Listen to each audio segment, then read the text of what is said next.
அனைத்திந்திய அண்ணா திராவிட முன்னேற்றக் கழகத்தின் தலைவியாக, இந்திய தேசத்தின் தலைவியாக, நாளை இந்திய பிரதமராக, தமிழ்நாட்டு முதல் பெண்மணி, தமிழ் பேசக்கூடிய இந்திய பிரதமராக, என்னுடைய இலக்கு அனைத்து மக்களுக்கும் இலவசமான கல்வி, இலவசமான மருத்துவத்தை முழுமையாக்கப்பட வேண்டும்.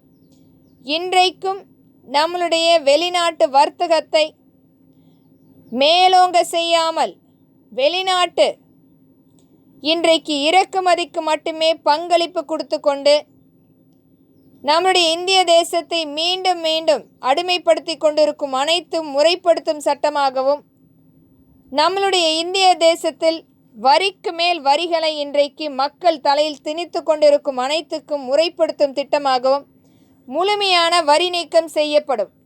தொழில் சார்ந்த, விவசாயம் சார்ந்த, வேலை சார்ந்த அனைத்து மக்களுக்கும் ஒரு நல்ல முழுமையான பங்களிப்பாக வரி நீக்கம் செய்யப்படும்.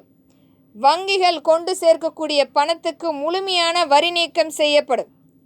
இன்றைக்கு மேலை நாடுகளுக்கு கைக்கூலியாக வேலை செய்து கொண்டிருக்கும் பினாமி நிறுவனங்கள் முழுமையாக முடக்கம் செய்யப்படும். இன்றைக்கு எண்ணற்ற வெளிநாட்டு நிறுவனங்களை கொண்டு வந்து நம்முடைய இந்திய தேசத்தை இன்றைக்கும் இந்த வெளிநாட்டு தண்ணீர் நிறுவனங்கள் நம்முடைய இந்திய தேசத்தின் விவசாய மக்களுடைய வாழ்வாதாரத்தை அழித்து கொண்டிருக்கிறார்கள்.